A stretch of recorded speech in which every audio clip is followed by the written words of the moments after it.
Hello. नमस्कार दोस्तों, स्वागत है आपको Yashasvi bright future academy official YouTube channel पर। आज हम शुरू करने जा रहे हैं एनसीईआरटी क्लास 9 साइंस, एक नया चैप्टर जिसे हम लाइन बाय लाइन बहुत आसान भाषा में समझेंगे और साथ ही जहां से मोस्ट इम्पोर्टेंट क्वेश्चन बनते हैं उसे भी हम अपने आप बताने का प्रयास करेंगे ताकि तैयारी में आपको बहुत अच्छा से मजबूती मिल सके। तो वीडियो के अंत तक जरूर बने रहें। और अगर आप पढ़ाई को आसान और मजेदार बनाना चाहते हैं तो इस चैनल को सब्सक्राइब करना बिल्कुल न भूलें। आज हम क्लास 9th का फर्स्ट चैप्टर एनसीईआरटी हमारे आसपास के पदार्थ मैटर इन आवर सराउंडिंग को स्टार्ट कर रहे हैं, क्योंकि लाइन बाय लाइन इसमें पढ़ा जाएगा और इससे जो भी क्वेश्चन बनने वाला है उस क्वेश्चन आप लोग को बताया जाएगा। तो चलिए फर्स्ट हम स्टार्ट करते हैं यहाँ से। कहता है फर्स्ट में कि आपने चारों ओर नजर दौड़ा कर देखिए। नजर दौड़ाकर आप देखिए तो उसमें क्या आपको पता चल पाएगा, क्योंकि देखिए इसका लैंग्वेज यही है। क्योंकि एनसीईआरटी लैंग्वेज थोड़ा कठिन होता है बट समझना आसान नहीं होता है, लेकिन हम आसान तरीके से समझाने का प्रयास करेंगे। कह रहा है यहाँ पे कि आपने चारों ओर नजर दौड़ाने पर हमें विभिन्न प्रकार की वस्तुएं नजर आती है जिसका आकार, आकृति और बनावट अलग अलग होता है। इस विश्व के प्रत्येक वस्तु जिस पदार्थों से बनी होती है उसे वैज्ञानिक ने पदार्थ का नाम दिया। देखिए हम लोग ये समझेंगे कि पदार्थ है क्या।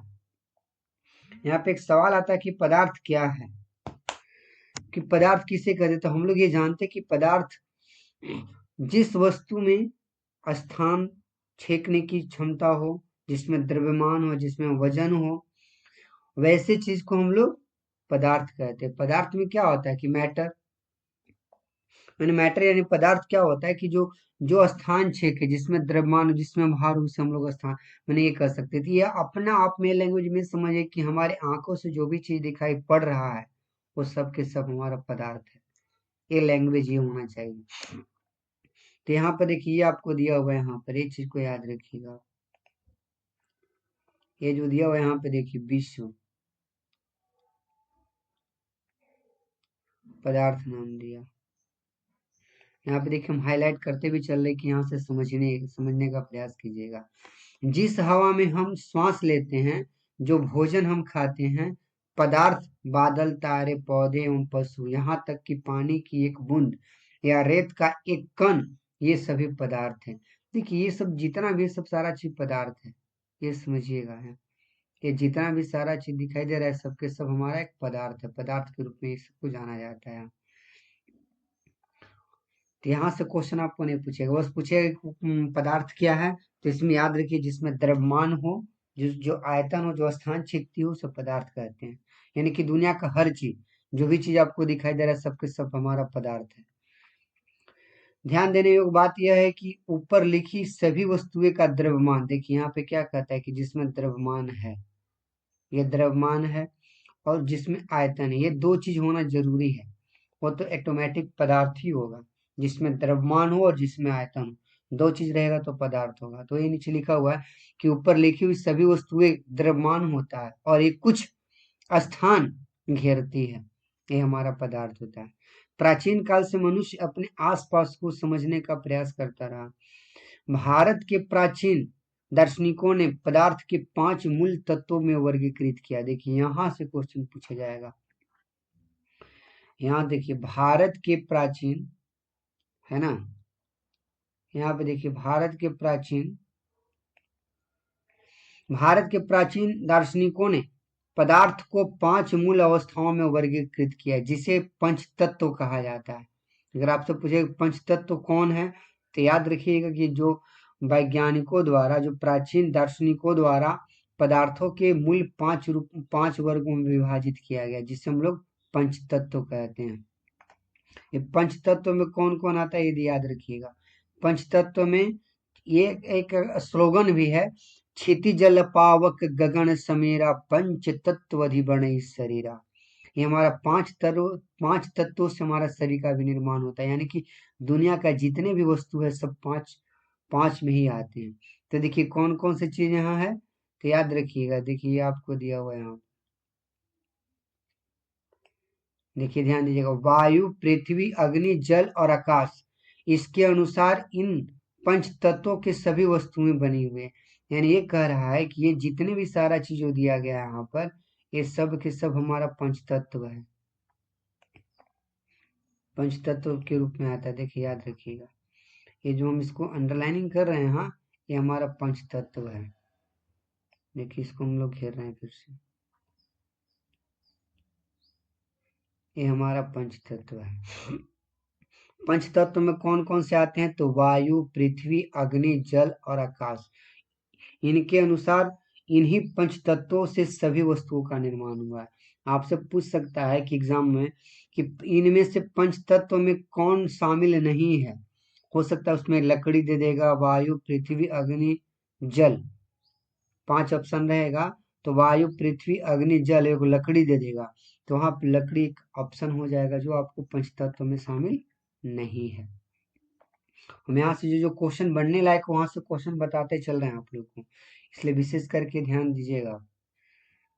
यहाँ से एक सवाल आएगा, अब कहता है चाहे वह सजीव हो या निर्जीव हो, उन सभी को यूनानी दार्शनिकों ने भी पदार्थ को इसी प्रकार वर्गीकृत किया। जैसे यूनान के जो भी दर्शनीय जो भी वैज्ञानिक लोग थे, उन्होंने भी इसी चीज पर मान्यता प्राप्त की, इसी चीज को उन्होंने बताया कि नहीं, हमारा जो भी जितने भी हमारा वस्तु है, सब हमारा पंच तत्वों से मिलकर बना होता है। आधुनिक वैज्ञानिकों ने पदार्थ को भौतिक गुण धर्मों एवं रासायनिक प्रकृति के आधार पर दो प्रकार से वर्गीकृत किया। देखिए यहाँ से भी एक क्वेश्चन आ सकता है आपको, क्या क्वेश्चन में कि आधुनिक वैज्ञानिकों ने पदार्थ को भौतिक गुण धर्मों एवं रासायनिक प्रकृति के आधार पर कितने भागों में वर्गीकृत किया। तो याद रखिएगा यहाँ पर 2 भागों में वर्गीकृत किया। कौन कौन? तो ध्यान दीजिएगा, हम लोग पदार्थ को 2 भागों में वर्गीकृत किए, किसके? एक भौतिक के आधार पर, एक रासायनिक के आधार पर। हम इसके बारे में और डिटेल से सीखी समझेंगे यहाँ। तो लेकिन ये एनसीईआरटी के अकॉर्डिंग मैं बता रहा हूँ आपको कि एनसीईआरटी क्या कहता है कि आधुनिक जो वैज्ञानिक है, जो आजकल के जो वैज्ञानिक लोग जो थे, उन्होंने पदार्थ को 2 भागों में बांटे। फर्स्ट भौतिक के आधार पर, दूसर का रासायनिक के आधार पर। तो याद रखिए भौतिक के आधार पर 5 है, ऐसे तो भौतिक के आधार पर 3 गो, लेकिन मुख्य रूप से अगर 3 गो ही माना जाता है, लेकिन ऐसे भौतिक के आधार पर 5 हैं। ठोस, द्रव, गैस, प्लाज्मा, बोस आइंस्टाइन, ये 5 हमारा है। वही अगर हम लोग रसायन के हिसाब से देखेंगे, तत्व, यौगिक, मिश्रण, इस प्रकार से इसको आगे मिलेगा, हम इसके बारे में डिटेल से बताएंगे। लेकिन ये याद रखिएगा यहाँ कि आधुनिक वैज्ञानिकों ने पदार्थ को कितने अवस्था में बांटे हैं? तो 2 भागों में। कौन कौन? तो भौतिक गुणधर्मों के आधार पर और रासायनिक प्रकृति के आधार पर 2 भागों में बांटे हैं। इस अध्याय में हम भौतिक गुणों के आधार पर पदार्थों के बारे में ज्ञान अर्जित करेंगे। पदार्थ के रासायनिक पहलुओं को आगे के अध्याय में हम लोग पढ़ेंगे। देखिए यहाँ पे ध्यान दीजिएगा, जो जो चीज में है हम सब हाईलाइट करते चले, जहां जहां से क्वेश्चन बनने वाला है। पदार्थ का भौतिक स्वरूप, आखिर पदार्थ का भौतिक स्वरूप क्या होता है? पदार्थ के, देखिए कहता है कि पदार्थ कणों से मिलकर बना होता है, भौतिक स्वरूप है। भौतिक स्वरूप में क्या बताया कि पदार्थ हमारे कणों से मिलकर बना, छोटे छोटे पार्टिकल से मिलकर बने होते हैं। बहुत समय तक पदार्थों के प्रकृति के बारे में 2 विचारधाराएं प्रचलित थी। एक विचारधारा का यह मानना था कि पदार्थ लकड़ी के टुकड़े की तरह सतत होते हैं, सतत यानी कंटिन्यूअस, मैंने छोटे छोटे पार्टिकल से मिलकर बने होते हैं। परंतु अन्य विचारधारा का मानना था कि पदार्थ रेत की तरह के कणों से मिलकर बने होते हैं। आइए एक क्रियाकलाप के द्वारा पदार्थों के स्वरूप को बारे में निर्णय करते हैं कि सतत है या कणों से मिलकर बने होते हैं। तो देखिए एक एक्सपेरिमेंट करके बताया जा रहा है। क्योंकि यहाँ ये बस समझिएगा कि पदार्थ को जो भौतिक अवस्था के रूप में फर्स्ट में दिखाया गया, तो पदार्थ एक छोटे छोटे पार्टिकल से मिलकर बने होते, छोटे छोटे कण। इतने छोटे कण सूक्ष्मतम कण होते जो आपकी नंगी आंखों द्वारा दिखाई भी नहीं पड़ सकता है। ये यहाँ पे दिया हुआ स्टेटमेंट में देखिए क्रियाकलाप दिया हुआ, इस क्रियाकलाप को करके आप देख सकते हैं कि 100 ml का बीकर लें, एक बीकर को जल से आधा भरकर जल के स्तर पर निशान लगा दें, दिए गए नमक या शर्करा को कांच की छड़ की मदद से जल को घोल दें, जल के स्तर को आए बदलाव पर ध्यान दीजिए कि क्या उसमें कोई चेंजिंग हो रहा है या नहीं। आपके अनुसार नमक या शर्करा का क्या हुआ, ये गायब क्यों हो गया, क्या जल के स्तर में कोई बदलाव आया। तो देखिए एक्सपेरिमेंट करने का मकसद मेरा क्या है, एक चीज आपको बता दे रहे हैं कि जितने भी पदार्थ है सभी एक छोटे छोटे से पार्टिकल से मिलकर बने होते हैं, जिसके बीच में कुछ गैप होते हैं, और वही गैप में सारा चीज समन्वय हो जाता है, सम्मिलित हो जाता है वहाँ। तो इसी का अर्थ यही है कि आप एक बीकर ले लें, बीकर में आप क्या करें कि नमक डालें या पानी डालें, उसमें पानी डालने के क्रम में पानी में ही एक नमक डालें, पानी में जैसे नमक डालिएगा उसको घुलाइएगा तो घुल जाएगा। तो घुलता वो नहीं है, पानी के पानी के जो भी हमारा पार्टिकल है, जो भी मॉलिक्यूल्स हैं, वो मॉलिक्यूल्स के बीच में एक रिक्त स्थान होती है, वहां पर जाकर सारा चीज बैठ जाता है, मैनेज कर जाता है। इसके लिए हम लोग आगे डिटेल से इसको देखेंगे, समझेंगे।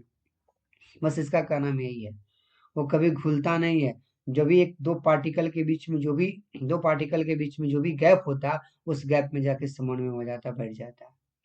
इस प्रश्नों का उत्तर पाने के लिए हम इन विचारों को स्वीकार करना होगा कि सभी पदार्थ के कण से बने होते उपरोक्त क्रियाकलापों में चम्मच में रखी गई नमक या शर्करा पूरी तरह पानी में घुल गई है, जैसा कि चित्र आपको दिखाया गया। देखिए आपको ये सारा चीज दिखाया गया।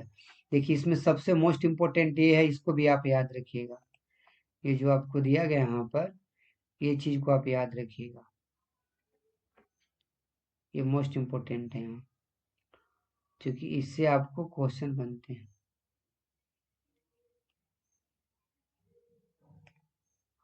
क्या है, अंतरराष्ट्रीय मात्रक पद्धति के अनुसार आयतन का मात्रक क्या होता है, तो मीटर क्यूब में घन मीटर, याद रखिएगा। आयतन मापने का साधारण मात्रक क्या होता है, तो आयतन मापने का साधारण मात्रक लीटर को कहा जाता है। यहाँ से भी क्वेश्चन पूछ दिया जाता है। 1 लीटर बराबर कितना, तो 1 decimetre square, 1 decimetre cube. 1 litre बराबर 1000 ml, या 1 मीटर बराबर 1000 10⁻³ सेंटीमीटर क्यूब। ये चीज तीनों याद रखिए, तीनों में से क्वेश्चन घुमा घुमा के पूछे जाते हैं। चलिए देखिए, हम एक्सपेरिमेंट के थ्रू देखिए बताया जा रहा है यहाँ पर। ये देखिए दिया गया है कि देखिए जल नमक मिलाएं, लाख गुना आवर्धित किए गए जल के कण। तो ये ध्यान से देखिएगा, ये आपको जल के जो कण है, ये आपको आवर्धित करके देखिए बताया गया है। देखिए हम आपको दिखा रहे हैं, आवर्धित किया हुआ ये चीज। यहाँ पर जो हम इसको जूम करके दिखा रहे हैं आपको, कि देखिए जल के जितने भी जो यहाँ है ना, तो जो जल के जो जल नमक मिलाए गए लाख गुना आवर्धित किए गए जल के कण है। ये देखिए हमारा एक बीकर है, बीकर में देखिए जल है, जल की इतना देखिए पार्टिकल होते हैं, मैंने इसको लाख गुना आवर्धित किया गया जल के कण को। तो इस प्रकार से दिखाई दे रहा है कि एक जल में जो भी उसमें पार्टिकल जो कण होते हैं, और दोनों के बीच में देखिए इतना गैप होता है, देखिए सारा चीज का गैप होता है। अब इसी गैप में चीनी और नमक का जो भी मिश्रण है ना, वो घुल जाते हैं। देखिए यहाँ पर हम दिखा रहे हैं आपको कि देखिए हमारा इतना आवर्धित किया गया जूम करके। अब इसी को देखिए इसमें और इसमें देखिए मिलाया गया है क्या आपको, जल। इसी जल में क्या, जल के बीच में आप तो देख रहे हैं यहाँ पर कि जल के बीच में जो भी हमारा इतना पार्टिकल है, अब इसी पार्टिकल में देखिए कि आपको मिलाया जा रहा है क्या, नमक। देखिए ये हमारा जो पार्टिकल में देखिए यहाँ पे जल के जो कण है, जल के कण के बीच में देखिए खाली गैप है। इसी खाली गैप में क्या होता है ना, कि जो भी कण हम इसमें डालते हैं, जल में डालने, जल में घुलाने के लिए, इसी खाली जगह में जाके एडजस्ट हो जाता है वो। देखिए जल हिलाए नमक, है ना। तो जैसे इसमें नमक डालिएगा तो नीचे पेंदी में बैठ जाएगा, और जैसे इसको हिलाइएगा कोई भी छड़ के लेकर, तो उसको क्या होगा कि देखिए इतने, देखिए लास्ट में जो दिया गया है जल नमक, तो जल के पार्टिकल में और नमक का जो पार्टिकल है, वो खाली जो गैप है, उस गैप में जाकर बैठ जाता है। इसीलिए पानी का लेवल बढ़ता नहीं।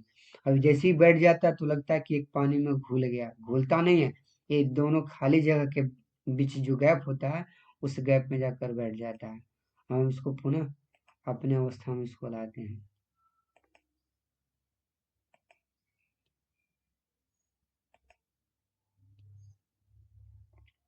चलिए अब हम लोग देखें यहाँ।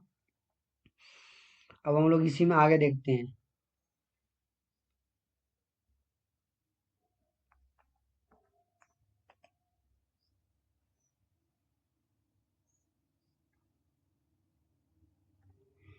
अब एक क्रियाकलाप करके आपको आगे भी देखिए दिखाया गया यहाँ पर कि पदार्थ के कण कितने छोटे होते हैं। अब इतने छोटे होते हैं कि आपको दिखाई नहीं पड़ पाएगा, क्योंकि जैसे अभी आपको जूम करके दिखाया गया, बहुत इतने छोटे हैं जिसको नंगी आंखों द्वारा देखा नहीं जा सकता है इसको। अब देखिए इसी में और एक क्रियाकलाप करके बताया जा रहा है यहाँ पे। एक एक्सपेरिमेंट को आप घर पे करके देख सकते हैं। क्या बताया गया कि पोटेशियम परमैंगनेट के दो दो या तीन क्रिस्टल को 100 ml पानी में घोल दें। इस घोल में लगभग 10 ml घोल निकालकर उसे 90 ml जल में मिला दें। फिर इस उपरोक्त घोल में 10 ml निकालकर उसे 90 ml जल में मिला दें।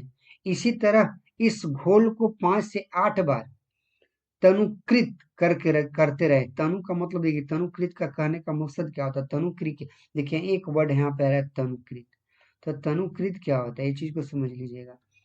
यहाँ से भी क्वेश्चन पूछे जा सकते हैं। तो तनु होता क्या है कि वैसा घोल जिसमें जल की मात्रा अत्यधिक हो और जो भी पदार्थ को मिलाएगा उसकी मात्रा कम हो, उसे हम लोग तनु कहते हैं। जैसे मान के चलते एक नमक है, नमक की मात्रा ज्यादा हो और पानी की मात्रा सॉरी नमक की मात्रा कम हो, पानी की मात्रा ज्यादा हो, तो उसे हम लोग कहेंगे तनुकृत। माने जिसमें जल की मात्रा ज्यादा हो और जो भी पदार्थ को मिलाया जा रहा है उसकी मात्रा कम हो, तो उसको तनुकृत का कहा तनु विलयन कहा जाता है। तो ये देखिए करके देखा जा रहा है कि एक्सपेरिमेंट है। पहले नंबर देखिए यहाँ पे आपको 100 ml हमारा जल है, इसमें कुछ नहीं मिलाएगा तो इसका देखिए कलर हमारा डिस्कलर है। लेकिन जैसे इसमें पोटेशियम परमैंगनेट KMnO4 जैसे अगर इसमें मिला देते हैं हम उसके छोटे से पार्टिकल, तो कि इसका देखिए कलर बैगनी कलर का हो गया। और इसमें से देखिए 10 ml निकाल कर इसमें मिलाया गया, इससे 10 ml निकाल कर इसमें मिलाया गया, 10 ml मिला कर इसमें मिलाया गया। तो इससे सिद्ध क्या होती है कि पोटेशियम परमैंगनेट का क्रिस्टल इतनी छोटे होती है, इतने सूक्ष्मतम कण होते हैं जिसका कैपेसिटी बहुत अत्यधिक होती है। इतने छोटे पार्टिकल होते हैं जिसको हम लोग नंगी आंखों द्वारा देख नहीं सकते हैं। वही देखिए उसी को यहाँ पे समझाया जा रहा है। देखिए अनुमान लगाए कि पदार्थ के कण कितने छोटे हैं। प्रत्येक बार तनुकृत करने पर घोल का रंग हल्का होता जा रहा है, फिर भी पानी का रंग नजर नहीं आ रहा है। यानी कि ऑलरेडी हमारा इतना क्रिस्टल इतने छोटे हैं जिसको नंगी आंखों द्वारा देखी नहीं जा सकती है। इससे सीधे ही होती है कि एक ऐसा जो भी कोई भी पदार्थ को मिला रहे हैं आप, इसकी पार्टिकल इतने छोटे होते हैं जिसको आप नंगी आंखों द्वारा देख नहीं सकते। वही इसमें बताया जा रहा है। अब देखिए यहाँ पे क्या बताया जा रहा है कि यह प्रयोग दर्शाता है कि पोटेशियम परमैंगनेट के बहुत छोटे से क्रिस्टलों से पानी की लगभग अधिक मात्रा 1000 लीटर भी रंगीन हो जाता है। बिल्कुल, इसमें हम ये निष्कर्ष निकाल सकते हैं कि पोटेशियम परमैंगनेट के केवल एक क्रिस्टल में कई सूक्ष्म कण होते हैं। ये कण छोटे छोटे कणों में विभक्त होते रहते हैं। अंततः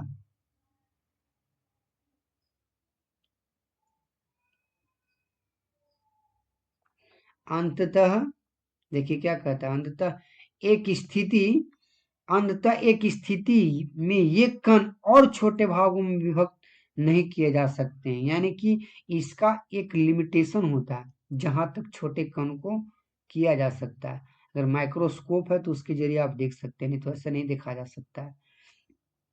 वही कह सकते हमने कि एक पदार्थ का इतने कण छोटे होते हैं जो आप तो नंगी आंखों द्वारा नहीं देख सकते, लेकिन माइक्रोस्कोप के जरिए आप देख सकते हैं।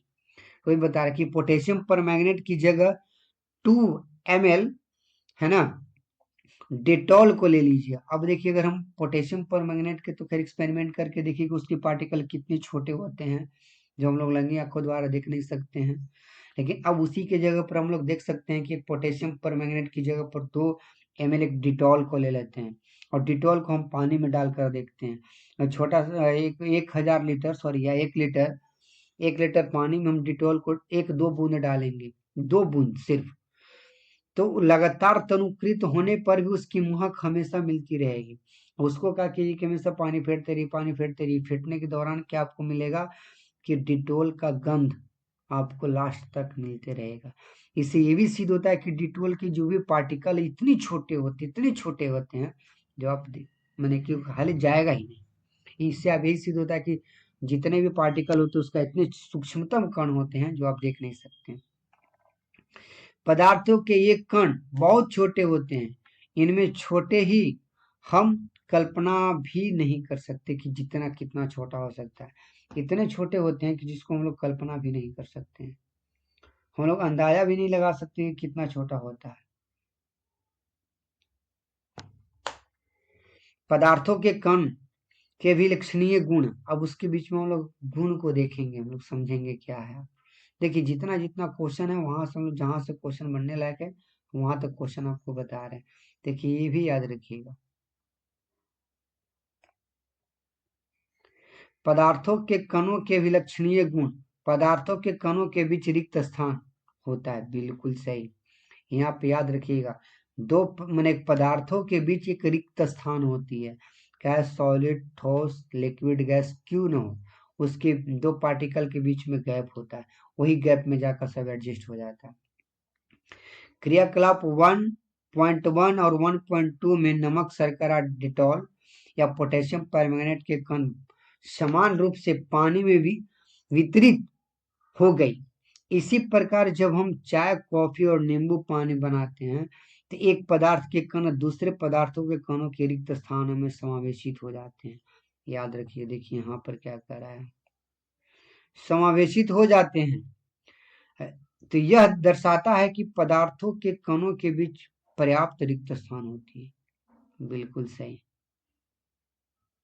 क्या होती है कि पदार्थों में देखा जाए तो दो कणों के बीच एक रिक्त स्थान होती है, उसी रिक्त स्थान में जाके समावेशित हो जाता है, बैठ जाता है। देखिए एक तो और क्रियाकलाप करके बताया जा रहा है कि पदार्थ के कण निरंतर गतिशील होते हैं, ये बिल्कुल सही है। यहाँ से अगर आपसे पूछा जाएगा क्वेश्चन कि पदार्थों के कण क्या स्थिर रहते हैं, गतिशील रहते हैं, स्थिर और गतिशील दोनों रहते हैं, इनमें से कोई नहीं। तो याद रखिएगा जितने भी पदार्थ होते हैं, ठोस, द्रव, गैस, जितने भी हो, सभी के पदार्थ हमेशा निरंतर गतिशील अवस्था में रहते हैं, निरंतर गतिशील अवस्था में रहते हैं, हमेशा गति करते रहते हैं। अगर गति नहीं करते तो उसके जो पार्टिकल है दूसरे पार्टिकल के बीच में छिप कैसे जाते हैं। अगर इसको देखिए, छोटा सा एग्जाम्पल समझने के लिए आप देखिएगा कि हमारा पार्टिकल गति कैसे करते रहते, इस चीज को हम एक एक्सपेरिमेंट के थ्रू समझा सकते हैं। कि आप माने कि वैसे रूम में चले जाइए जहां पर पूरा अंधेरा हो और सूर्य की एक प्रकार का एक एक किरण वहां पर पहुंच रहा हो, तो उस जगह पर देखिए कि जैसे उसका किरण आएगा तो रूम में, तो उसमें बहुत सारे पार्टिकल हमारे इन्वायरमेंट में तैरते हुए दिखाई देंगे। तो उससे समझ में आ सकता है कि जितने पार्टिकल सब गति में रहते हो, हमेशा उड़ते रहेंगे, इधर से उधर, उधर से उधर चलते रहेंगे। तो इससे समझ सकते हैं कि हमारा जितने पार्टिकल, छोटे छोटे कण होते हैं, वो सब एक दूसरे को गतिशील अवस्था में रहते हैं। अपनी कक्षा में किसी कोने में एक बुझी हुई अगरबत्ती रख दें, इससे सुगंध लेने के लिए आपको इसके कितने समीप जाना पड़ सकता है। अगर अगरबत्ती जला दें तो क्या होता है, क्या दूर से ही इसकी सुगंध आपको मिलती है? आपने प्रेक्षण को नोट करें। अब देखिए इसमें आप एक एक्सपेरिमेंट और करके बताया जा रहा है कि हाँ, पदार्थों के कण में गतिशील अवस्था में होते हैं कि नहीं। तो जैसे एक मोमबत्ती लाइए, चाहे एक अगरबत्ती लाइए, एक कोने में रख दीजिए, उसकी गंध को सूंघने के लिए आपको नाक उसके प्रति ले जाना पड़ेगा, उसके समीप ले जाना पड़ेगा। और जैसे ही अगर दूर रहते हैं आप, जैसे अगर हम अगरबत्ती से दूर हों तो उसकी गंध हमें हमारी नाकों तक नहीं पहुंच पाती है। तब जैसे उसको हम लोग अगरबत्ती को जलाते हैं, तो अगरबत्ती को जैसे ही जलाएंगे तो उससे निकलने वाली जो धुएं हैं, जो गंध है, वो तुरंत भर में हमारा इन्वायरमेंट में फैल जाता हो। दिखाई आपको नहीं देगा, लेकिन उसकी गंध एक कोने से दूसरे कोना बहुत तीव्र गति से जाके फैल जाएगा, वो इतना तीव्र गति से विस्तृत हो जाता हो, हमारे इन्वायरमेंट के साथ मिल जाता है। तो जैसे एक कोने से दूसरे कोने में कोई भी व्यक्ति रहेगा तो उसके तुरंत अगरबत्ती की गंध उसको पता चल जाएगा, महसूस हो जाएगा कि हमारा एक सुगंधित कोई भी चीज को जलाई जा रही है। तो इससे सिद्ध होता है कि हमारा जितने भी कण हैं, पार्टिकल हैं, वो हमेशा गतिशील अवस्था में रहता है। ये आपको बताया जा रहा है यहाँ पर। जल से भरे 2 गिलास या 2 बीकर ले लीजिए। अब देखिए आप लोग को क्या कह रहा है यहाँ पर, एक तो और एक्सपेरिमेंट करने के लिए कहा जा रहा है यहाँ पर कि जब जल जल से भरे 2 गिलास या 2 बीकर ले लीजिए। तो ठीक है, हम ले लिए, 2 बीकर के ले लो। और जैसे 2 बीकर ले लोगे तो उसमें क्या करना है कि पहले बीकर में एक सिरे पर सावधानी से एक बूंद लाल या नीली स्याही डाल दो। मैंने स्याही तो देख रहे हैं ना, जो इंक होता है उस चीज को डाल दो। और दूसरे में शहद डाल दो। अब इसके बाद इसको अपने घर में या कक्ष के एक कोने में रख दो। तो आपने क्या परीक्षण किया? तो उसमें ये परीक्षण क्या किया, इसके लिए देखो यहाँ एक्सपेरिमेंट करके बताया जा रहा है। कह रहा कि स्याही की बूंद डालने के तुरंत बाद अपने क्या देखा। जैसे हम लोग स्याही का एक बूंद डालेंगे तो उसमें क्या एक्सपेरिमेंट होगा। शहद की बूंद डालने के तुरंत बाद अपने क्या देखा। अब देखो इसमें एक शहद डालेंगे, वो में स्याही डालेंगे, दोनों में देखने के बाद दोनों में क्या क्या एक्सपेरिमेंट होता है उस चीज को नोट करने के लिए कह रहा है यहाँ पे। स्याही का रंग पूरे जल में एक समान रूप से फैलने में कितने घंटे कितने समय लगता है। ये देखिए सारा चीज नोट करके लिखना है। जो भी एक्सपेरिमेंट इसमें दे रहा है उस एक्सपेरिमेंट को कर कर आप लोग देखिए। देखिए यहाँ पे बहुत सारे एक्सपेरिमेंट, इस एक्सपेरिमेंट को कर करके आप लोग देखिए, ये आप लोग के लिए एक्सपेरिमेंट किया जाता है। तो जैसे करने के बाद आपको क्या पता चलेगा कि जैसे उसमें रंगीन जो स्याही को डाला गया तो स्याही क्या होता है, पूरी पानी में फैल जाता हो। तो उसमें धीरे धीरे विसरण की प्रक्रिया सम्मिलित हो जाता है। और जो भी दो पार्टिकल के बीच में जो भी गैप रहता है उस गैप में जाकर मिल जाता है। अब देखिए एक तो और एक्सपेरिमेंट करके बताया जा रहा है कि एक गिलास में गर्म पानी ले और दूसरे में ठंडे पानी ले। गिलास में कॉपर सल्फेट या पोटेशियम परमैंगनेट का एक क्रिस्टल डाल दे, एक और रख दे, हिलाए नहीं। तो क्रिस्टल को सतह पर बैठने दें। गिलास में ठोस क्रिस्टल के ठीक ऊपर क्या दिखाई देता है। समय बीतने पर क्या होता है। इसमें ठोस और द्रव के कणों के बारे में क्या पता चलता है। तो क्या तापमान के साथ मिश्रण होने की दर बढ़ती है, ये ऐसा क्यों होता है। याद रखिएगा, तापमान बढ़ने से जितने भी पार्टिकल, जो भी हमारा मैटर का जो पार्टिकल है, जो पदार्थ का जो कण होते हैं, वो गतिशील अवस्था में आते हैं। जितने भी पदार्थ हैं उसको जैसे हीट कीजिएगा तो उसके कण हमेशा गतिशील अवस्था में आ जाते हैं। और जैसी गतिशील अवस्था में आएगा तो अपना से तीव्र गति से काम करना प्रारंभ कर देता है। किसी भी चीज को अपने अपने आप में घोलने की क्षमता उसमें बढ़ जाती है। तो याद रखिए तापमान के ऊपर भी डिपेंड करता है। जैसे तापमान बढ़ेगा तो उसकी पार्टिकल के कण की गति भी बढ़ जाएगा और जल्दी से घुलने की प्रक्रिया संभव हो जाती है। जैसे कि आप देखे होंगे कि एक हम लोग चाय को गर्म करते हैं तो चाय में जैसे जैसे चाय बनाने के क्रम में जैसे कतली में आप पानी को लेते हैं, उसमें गर्म करते हैं पानी को, उसमें जैसे चीनी को डालते हैं। अब एक अलग जो ठंडी पानी उसमें चीनी को डालिए और दोनों को छोड़ दीजिए, ऊपर हीट होने दीजिए, ऊपर छोड़ दीजिए ऐसे ही। तो देखिए कि जैसे हीट होगा तो उसकी पार्टिकल इतनी तीव्र गति से काम करेंगे कि चीनी तुरंत भर में गायब हो जाएगा। और जो ऐसे जो पानी नॉर्मल पानी उसमें जो चीनी को डालिएगा तो उसको घुलने में समय लग पाएगा। इससे हम लोग समझ सकते हैं कि जो भी हमारा हीट होगा, हेट ऑफ एनर्जी जो होगा, वो किसी भी पार्टिकल के कणों को गति को बढ़ा देता है, घुलने की क्षमता को बढ़ा देता है, तीव्र गति से कार्य करता है। ये चीज होता है यहाँ पर, ये आपको बताया जा रहा है एक्सपेरिमेंट के थ्रू। देखिए यहाँ बताया जा रहा है उपरोक्त तीनों क्रियाकलाप 1.3, 1.4, 1.5 में हमने निम्नलिखित निष्कर्ष पर पहुंच सकते हैं।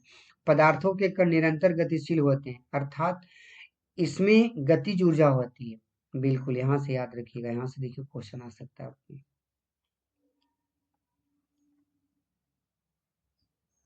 ये जो है यहाँ से आया क्वेश्चन कि पदार्थ के कण निरंतर गतिशील होते हैं। आपसे सवाल आएगा कि पदार्थ के कण क्या गतिशील होते हैं, तो यस, अर्थात उसमें गतिज ऊर्जा होती है। बिल्कुल। तापमान बढ़ने से कणों की गतिज ऊर्जा तेज हो जाती है, इसीलिए हम कह सकते हैं कि तापमान बढ़ने से कणों की गतिज ऊर्जा में भी बढ़ोतरी होती है, यानी बढ़ जाती है। ये याद रखिएगा, यहाँ से क्वेश्चन पूछ सकता है कि अभी जैसे हम आपको एक्सपेरिमेंट के थ्रू उसको मौखिक रूप से समझाएं, उसी का डिटेल वर्जन यहाँ है। फिर आगे कहता है कि उपरोक्त तीनों क्रियाकलापों में हमने देखा कि पदार्थों के कण अपने आप ही एक दूसरे के साथ अंतः मिश्रण हो जाते हैं। ऐसे कणों के रिक्त स्थानों में समावेशित के कारण होता है। जैसे पहले आपको एक्सपेरिमेंट बताया गया, क्या बताया गया कि जैसे ही अगर हम लोग ये पदार्थ के कण अपने आप ही एक दूसरे के साथ अंतः मिश्रित हो जाते हैं, यानी कि ऑटोमेटिक बैठ जाते हो, आपको बैठाने की जरूरी नहीं है ना। जैसे इसको हिट कीजिएगा तो ऑटोमेटिक उसकी जगह पे जो भी गैपिंग जगह है उस गैपिंग में जाके समावेशित हो जाते हैं। दो विभिन्न पदार्थों के कणों का स्वतः मिलना ही विसरण कहलाता है। देखिए ये चीज याद रखिएगा, ये बहुत मोस्ट इम्पोर्टेंट है। ये जो है यहाँ ये बहुत मोस्ट इम्पोर्टेंट है, इस चीज को याद रखिएगा। इसको हम लोग और हाईलाइट कर देते हैं यहाँ पर, इस चीज को आप समझिएगा।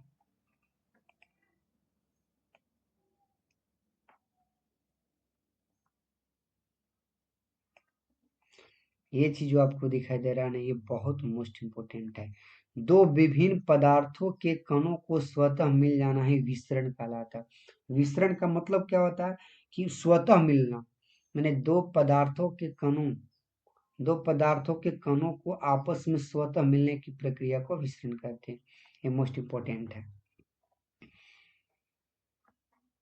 हमें यह भी पता चलता है कि गर्म करने पर विसरण विसरण तेज हो जाता है। ऐसा क्यों? बिल्कुल, हम लोग जैसे किसी भी चीज को गर्म करते हैं तो तीव्र गति से वो क्या होता है, गमन करने लगता है, उसके पार्टिकल जो है तीव्र गति से कार्य करना स्टार्ट हो जाता है।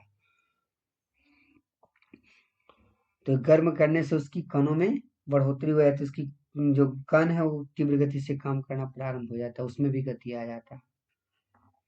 आगे हम लोग देखते हैं। देखिए एनसीईआरटी जितना एग्जाम्पल दिया और इसमें एक्सपेरिमेंट को कर करके आप लोग देखिए। पदार्थों के कण एक दूसरे को आकर्षित करता है, बिल्कुल सही है। पदार्थों के कण एक दूसरे को आकर्षित नहीं करता तो जो भी ठोस चीज है तो ठोस चीज को आप तोड़ नहीं पाते। ठोस चीज इतने कठिन हुआ, इतने हार्ड होता है जिसको तोड़ने में मुश्किल होती है। तो उसमें होता क्या है कि एक कण दूसरे कण को आकर्षित, मैंने इतना आकर्षण शक्ति उसमें ज्यादा होता है, जिसके कारण एक दूसरे से जुड़े हुए रहते हैं। इस क्रियाकलाप को करने के लिए देखिए एक और एक्सपेरिमेंट दिया हुआ है। इस खेल को एक मैदान में खेले। आगे बताया गया इस ढंग में 4 समूह बनाकर मानव श्रृंखला बनाई। पहला समूह बिहू नर्तकियों की तरह एक दूसरे से को पीछे से कसकर पकड़ लें। ये देखिए एक्सपेरिमेंट है। एक्सपेरिमेंट से क्या हमको माने कि समझ में आता है, देखिए एक्सपेरिमेंट करके आप लोग देखिएगा। ये एक्सपेरिमेंट क्या आपको बताने जा रहा है? एक्सपेरिमेंट यह बताएगा कि एक व्यक्ति दूसरे व्यक्ति को जैसे हम लोग पकड़ेंगे तो एक यूनिटी हो जाएगा, उसमें एक तरीके से गुण आ जाता है, आकर्षण शक्ति आ जाता है, जिसके थ्रू उसको आप बांध के रख सकते हैं, वो तोड़ना मुश्किल हो जाएगा। ये चीज आपको बात बता रहा है। तो उसी तरह से जितने भी ठोस पार्टिकल हैं, ठोस जो है, ठोस के पार्टिकल के बीच में जो आकर्षण शक्ति बहुत तीव्र होती है, बहुत जबरदस्त होती है, वो चीज को इंडिकेट किया जा रहा है यहाँ पर। देखिए लास्ट एक्सपेरिमेंट को हम लोग देख लेते हैं। एक लोहे की कील, एक चौक या एक टुकड़े को रबर एक रबर बैंड ले, इन पर हथौड़ा मारकर, काट कर या खींच कर उसको भंगुर करने का प्रयास। देखिए भंगुर का मतलब क्या होता है? भंगुर भंगुर कहने का मतलब कि छोटे छोटे पार्टिकल में उसको खंडित कर देना, तोड़ देना, चूर चूर कर देना।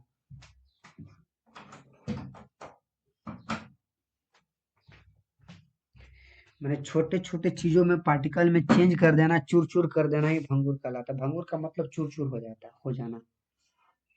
तो क्या आप मान के चलिए रबर को आप चूर चूर कर सकते हैं? तो नहीं, उसकी पार्टिकल अलग है। हाँ, हमारे लोहे के कर्ण है, लोहे की कील है, तो उसको भी पार्टिकल को आप चूर चूर नहीं कर सकते, लेकिन हाँ चौक के जो पार्टिकल उसको चूर चूर कर सकते हैं। क्यों? क्योंकि भंगुर होता है वो। इन तीनों में से किसके कण अधिक बल से एक दूसरे से जुड़े हुए थे? हाँ, ये तीनों के एक्सपेरिमेंट से हमें पता चल सकता है कि जो लोहे के कण है उसके आकर्षण, उसके दो कणों के बीच आकर्षण शक्ति बहुत अत्यधिक है, अत्यधिक चीज से जुड़े हुए रहते हैं, जिसके कारण उसको मोड़ना तोड़ना आसान नहीं होता। देखिए यहाँ पे फिर नेक्स्ट एक्सपेरिमेंट है, कहता है यहाँ पर क्या कि यहाँ देखिए कहता है कि जल का नल खोल कर जल की धारा को अपनी अंगुली से काटने का प्रयास करें। क्या जल की धारा कटती है? जल की धारा न कटने का कारण बताइए। बिल्कुल, हम जल की धारा को काटने का प्रयास करेंगे। अगर जल की धारा अगर कट सकता है तो कट सकता है, और नहीं कट सकता है तो नहीं कट सकता है। क्यों ऐसे होता है कि जल की धारा को हम लोग काटने का प्रयास करते हैं, लेकिन उसकी जो भी कण, जो पार्टिकल जो होते हैं, बहुत पास पास होते हैं, इतने पास पास होते हैं कि तुरंत एक दूसरे को लगता है कि अरे जुट गया वो। हमें ही पता चलता है ना कि जैसे तुरंत उसको काटने का बाद पता चलता है कि उसके पार्टिकल एक दूसरे के साथ जुड़े हुए हैं। अब इतना जुड़े हुए हैं कि तुरंत एक दूसरे को जुड़ जाते हैं।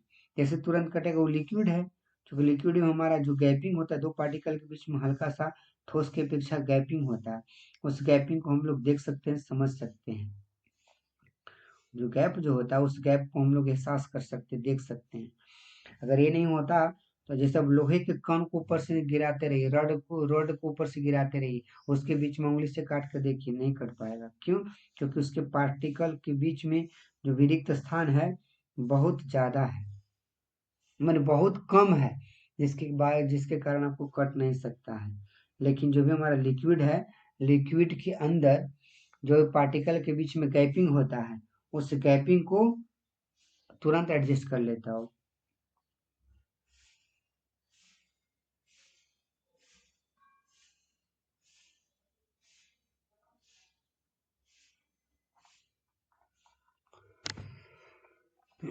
तो देखिए आगे ही दिए रहा है यहाँ पर, उपरोक्त तीनों क्रियाकलापों को सुलझाते हैं, सुलझाने की पदार्थ के कणों के बीच एक बल कार्य करता है।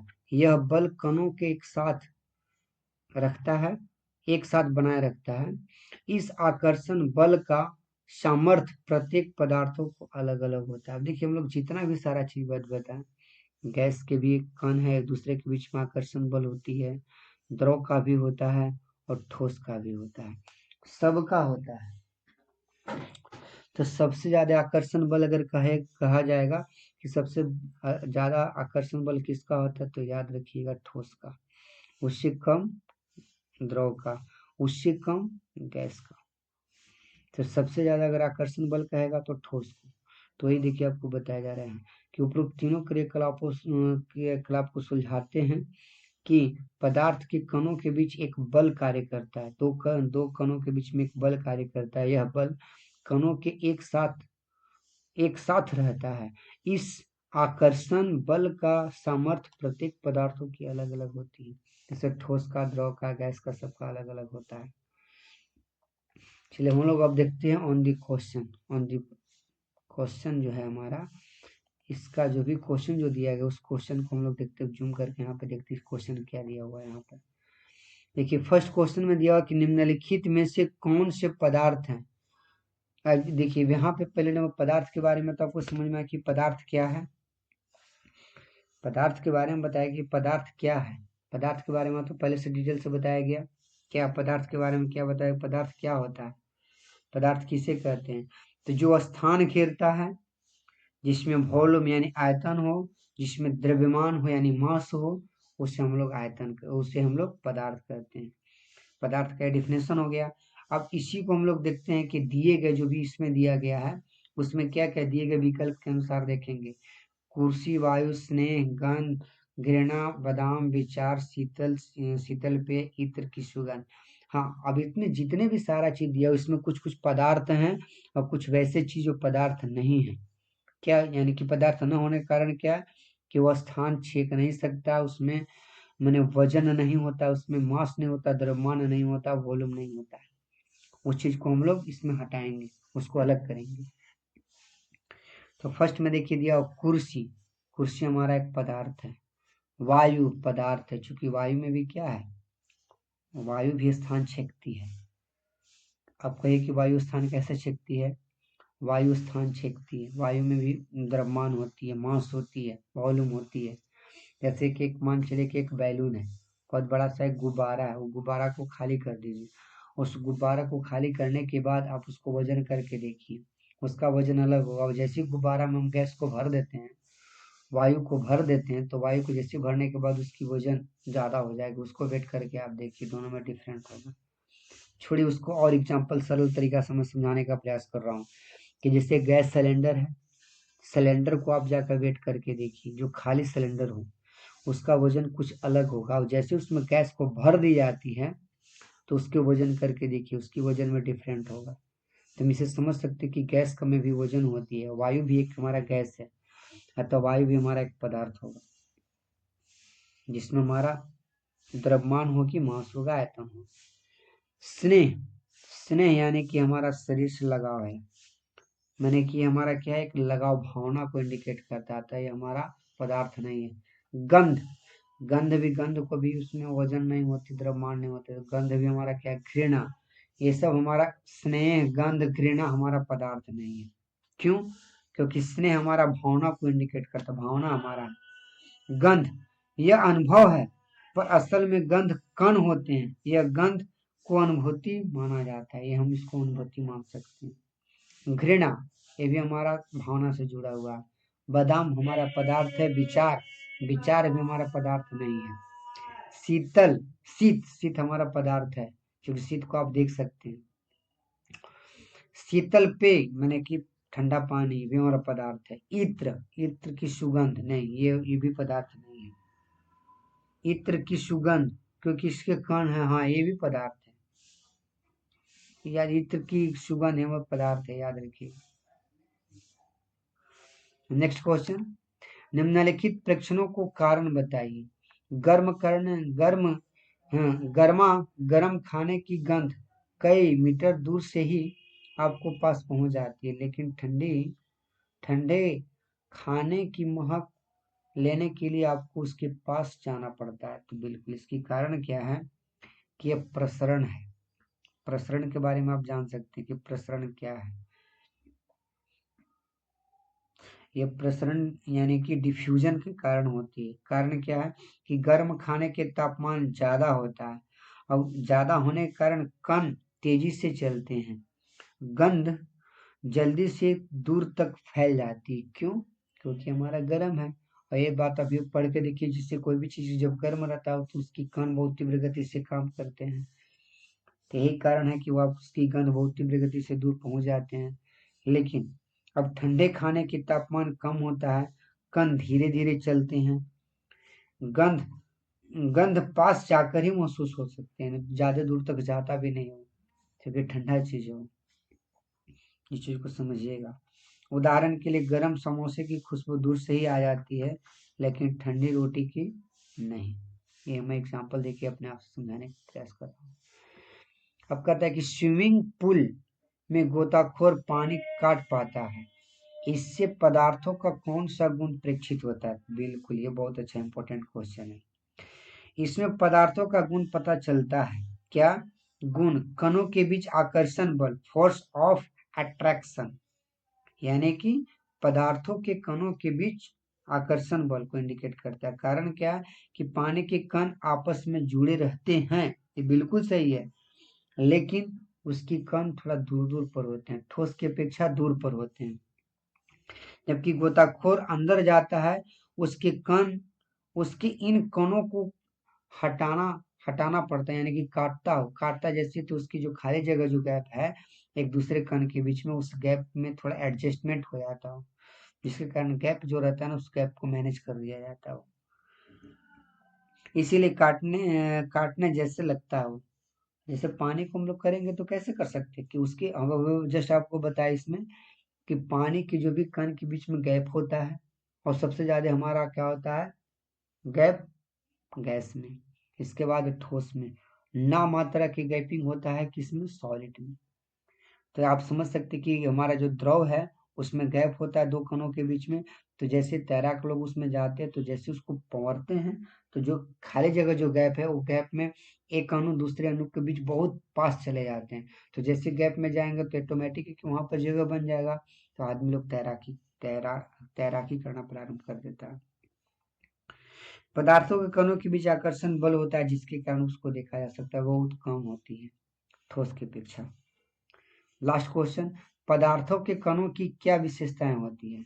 बिल्कुल, पदार्थ के कणों की विशेषताएं हैं, बहुत छोटे होते हैं, मैंने इतने इसकी पार्टिकल बहुत छोटे हो जिसको नंगी आंखों द्वारा देखा नहीं जा सकता। उदाहरण के लिए चीनी पानी में घुल जाती है, दिखाई नहीं पड़ता। कारण सेकंड, कणों के बीच खाली स्थान होता है, बिल्कुल सही है। उदाहरण के लिए पानी में नमक को घुल जाना, अगर खाली जगह रहता तो उसी में जाकर नमक बैठ जाता। अभी आपको एक्सपेरिमेंट करके बताया गया। कण लगातार गति करने के कारण भी क्या है कि सुगंध, इत्र की सुगंध फैल जाती है। क्यों? क्योंकि हमारा जो भी पार्टिकल जो है हमारा गतिशील अवस्था में रहते हैं। अगर गतिशील अवस्था में नहीं रहते तो यहाँ पर अगर सेंट मारने के बाद दूसरे व्यक्ति को महक पता ही नहीं चल पाता। क्यों? क्योंकि इसके पार्टिकल हमारे एनवायरनमेंट में फैलते रहता हो, गति करते रहता है। कणों के बीच आकर्षण बल होता है, बिल्कुल कणों के बीच आकर्षण बल होती है। क्यों होती है? कि उदाहरण ठोस वस्तुएं अपनी स्पेस बनाए रखते हैं जिसके कारण मजबूती से जुड़े रहते हैं। हम लोग आगे देखते हैं यहाँ पर कि पदार्थों की, देखिए अब हम लोग और अब यहाँ पे देखिए क्वेश्चन को हम लोग डिस्कस करने के बाद अब देखते हैं पदार्थों की अवस्थाएं। हम लोग देख सकते हैं, देखिए पदार्थ अपने अपने आसपास के पदार्थों को ध्यान से देखें और ये कितने प्रकार के होते हैं। हम पाते हैं कि पदार्थ अपने तीन रूपों में मौजूद होते हैं, ठोस, द्रव, गैस।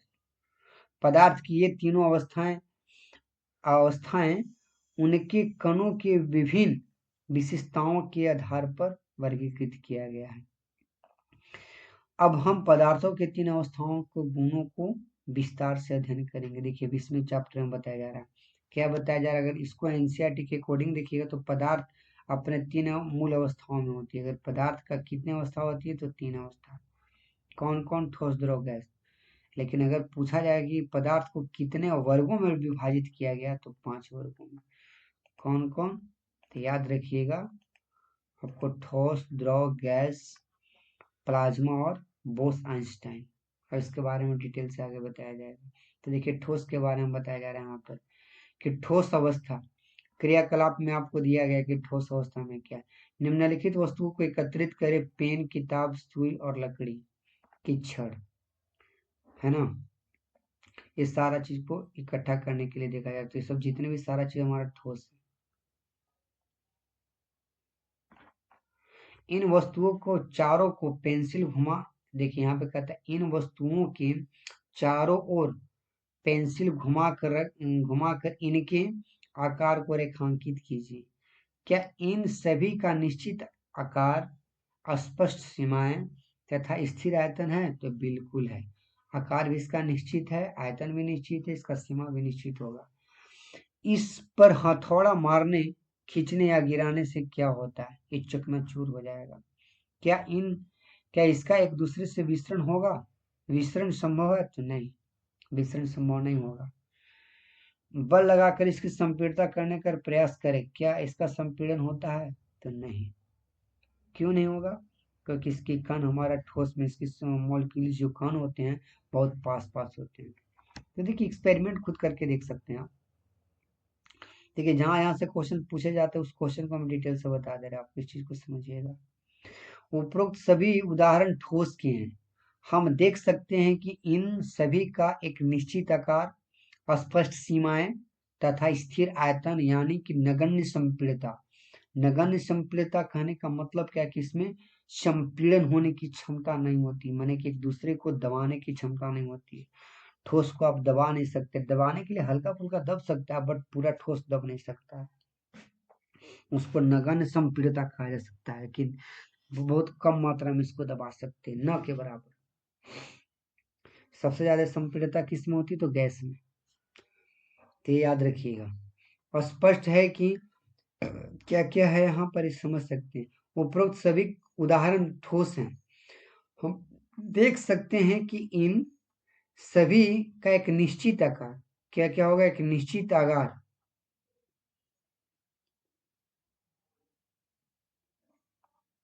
देखिए एक निश्चित आकार, स्पष्ट सीमाएं तथा स्थिर स्थिर आयतन यानी नगण्य संपीड़िता होती है। बाह्य बल लगाने पर भी ठोस अपने आकार को बनाए रखते हैं। बल लगाने पर ठोस टूट सकते हैं लेकिन अपना आकार नहीं बदल सकता है, इसीलिए यह दृढ़ होता है। ठोस क्या होता है? ठोस एक दृढ़ होता है। आपसे पूछा जाए क्या हमारा लिक्विड दृढ़ होता है, तो नहीं, ठोस हमारा क्या होता है, एक दृढ़ होता है। इस चीज को समझिएगा। और टूट सकता है लेकिन अपना आकार जो है वही आकार में रहेगा। टूट के भले ही छोटे छोटे आकार में हो जाएगा लेकिन वो आकार वही रहेगा, वही चीज को कहलाएगा वो किसी चीज को और उसमें समावेशित नहीं कर सकता है। ये कहता है निम्नलिखित पर विचार कीजिए, रबर बैंड को क्या माना जाएगा? एक खींचकर इसकी आकार बदला जा सकता है, क्या ये ठोस है? बिल्कुल। ठोस होने का कारण क्या है कि जैसे इसको खींच कर अपने आप से बल लगाकर इसको तो अलग कर सकते हैं ना, बड़ा कर सकते हैं, लेकिन जैसे ही छोड़िएगा तो अपने मूल अवस्था में आ जाती है, अतः हम उसको ठोस कर सकते हैं। प्रहार करके उसको हम दूसरे रूप में ला सकते हैं, लेकिन पुनः छोड़ने के बाद अपने स्वतः अपनी अवस्था मूल अवस्था में आ जाता है, अतः यह पदार्थ का ठोस अवस्था का गुण है। विभिन्न आकार के बर्तनों में रखने पर चीनी और नमक उन्हीं बर्तन के आकार का ले लेता है, क्या ये ठोस है? हाँ, ये बिल्कुल ठोस है, क्योंकि इसका जो क्रिस्टल के आकार चेंज नहीं हो पाता है। भलाई छोटे छोटे कण होते हैं जो मैनेज कर लेते हैं, वो अपने आप से एडजस्ट हो जाते हैं, बट होता क्या वहां पर कि छोटे छोटे क्रिस्टल होने के चलते वो अपने आप से समावेशित हो जाते हैं, लेकिन वो अपना रंग चेंज नहीं करते हैं। स्पंज क्या है? यह ठोस है लेकिन फिर भी इसका संपीड़न संभव है। हाँ, हमारा स्पंज होती है तो उसमें एयर भरे हुए रहते हैं, जैसे उसको गाड़िएगा तो उसमें से जितने एयर है बाहर निकलेगा और रस बाहर निकल जाएगा। तो भी हमारा क्या है, जैसे छोड़िएगा तो खुद अपने अपने आकार में आ जाता है, तो भी हमारा ठोस है। ये सभी ठोस ही हैं। देखिए यहाँ पर, देखिए आपको लास्ट में देखिए बता दिया जा रहा है। यहाँ से देखिए स्पंज वाला कभी क्वेश्चन पूछ दिया जाता है, इस चीज को याद रखिएगा। जो स्पंज जो दिया जा रहा है यहाँ से देखिए क्वेश्चन पूछे जाते हैं, इस चीज को समझ जाइएगा। ये सभी ठोस ही हैं क्योंकि बाह्य बल लगाए जाने पर यह रबड़ बैंड का आकार बदल जाता है। बल हटाने पर वह पुनः अपने मूल आकार में आ जाता है। अत्यधिक बल लगाने पर वह टूट सकता है लेकिन अपने आकार को चेंज नहीं कर सकता, अतः हमारा ठोस ही होगा।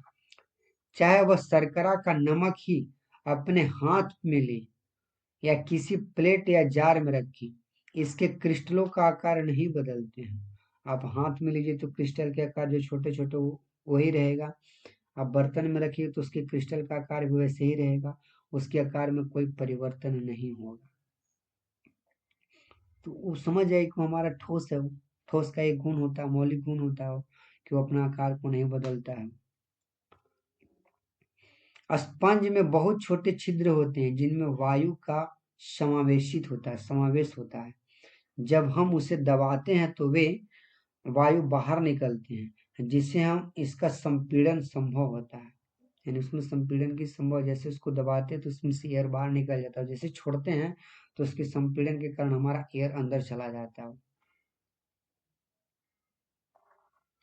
तो अतः हमारा ये चीज जो तीनों चीज हमारा क्या था, ठोस है। देखिए जहां जहां से क्वेश्चन पूछे जा रहे हैं उस क्वेश्चन को हम डिटेल से आपको बता दे रहे हैं। अब बाकी इसमें जितने जो एक्सपेरिमेंट उस एक्सपेरिमेंट को करने का प्रयास करें आप। देखिए क्रियाकलाप नंबर देखिए 1.1 में दिए, निम्नलिखित वस्तुओं को एकत्रित करें, जल, खाना पकाने का तेल, दूध, जूस, शीतल पेय। देखिए सब अलग अलग है जी। तो यहाँ पे सब देखिए इसमें ठोस भी, द्रव और गैस सभी चीज इसमें है। विभिन्न आकार के बर्तन प्रयोगशाला में एक मापक सिलेंडर की सहायता से इसे बर्तनों में 50 ml तक निशान लगा लें। देखिए सब एक्सपेरिमेंट एक्सपेरिमेंट करके देखिए, एक्सपेरिमेंट करने के बाद आपको बहुत सारा चीज पता चल पाएगा।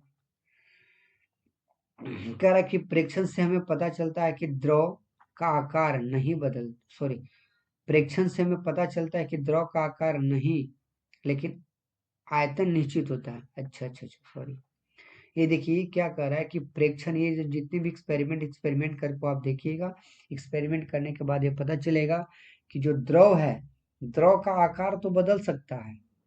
अगर द्रव को मान चलिए कि अगर हम बर्तन में रखते हैं, बर्तन को जैसे चेंज किए तो उसकी आकार चेंज हो सकता है, बट उसकी आयतन निश्चित होता है, आयतन उसका चेंज नहीं होता है।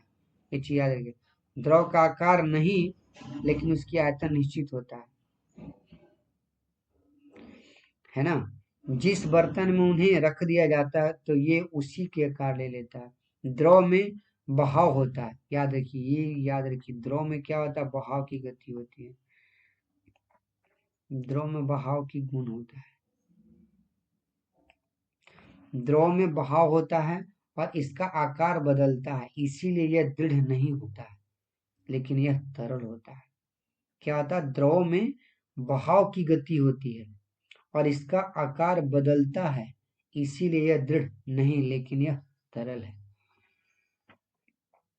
फिर आगे देखिए, इसमें दिया हुआ है कि क्रियाकलाप नंबर 1.4 1.5 के संदर्भ में हमने देखा कि ठोस और द्रव का विस्तरण द्रव में संभव है। हाँ बिल्कुल, ठोस का ठोस और द्रव का विस्तरण संभव है, एक दूसरे को भूल जाता है। जैसे कि आपको बताया गया था कि पानी जो है, पानी हमारा क्या है, द्रव है, लेकिन उसमें डाला गया जो हमारा क्रिस्टल जो है, चीनी का जो क्रिस्टल है वो ठोस है, एक दूसरे के बीच में घुल जाते हैं तो विस्तृत हो जाता है, विसरण की दर उसमें हो जाती है वहाँ।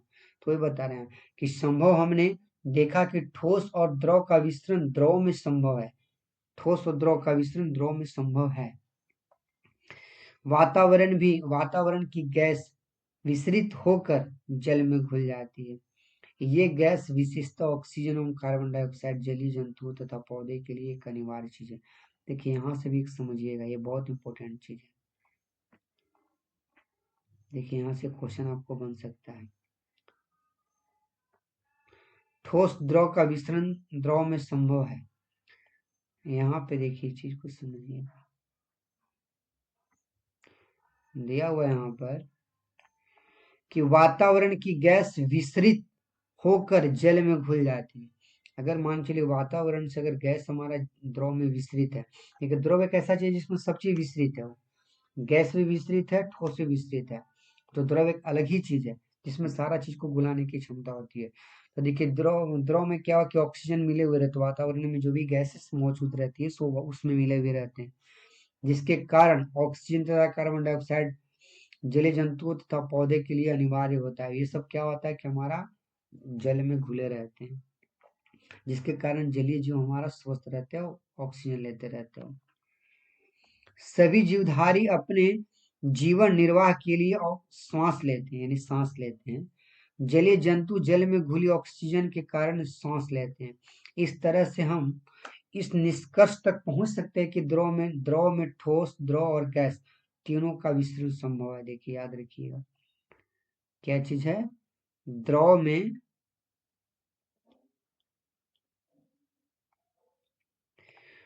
में ठोस, द्रव और गैस तीनों का विस्तरण संभव है, द्रव में सिर्फ, याद रखिएगा। ठोस की अपेक्षा द्रव में विस्तरण की दर अत्यधिक होती है, ठोस में भी विस्तरण होती है लेकिन सबसे ज्यादा द्रव में संभव होती है। ऐसा इसलिए क्योंकि द्रव अवस्था में पदार्थों का कण स्वतंत्र रूप से गति करते रहते हैं और ठोस की अपेक्षा द्रव में कणों की रिक्त स्थान भी अधिक होता है, जिसके कारण वह घुल जाता है। ऐसा इसलिए होता है क्योंकि द्रव अवस्था में पदार्थों का कण स्वतंत्र होता हो, एक दूसरे को घुलाने के लिए स्वतंत्र होता हो, स्वतंत्र गति से गति करते रहते हैं, और ठोस की कण अपेक्षा द्रव के कणों में रिक्त स्थान अधिक। हाँ ये तो जानते हैं कि ठोस में दो कणों के बीच रिक्त स्थान बहुत कम होते हैं, लेकिन द्रव में रिक्त स्थानों के बीच बहुत कम, माने कि दूर होते हैं ठोस की अपेक्षा।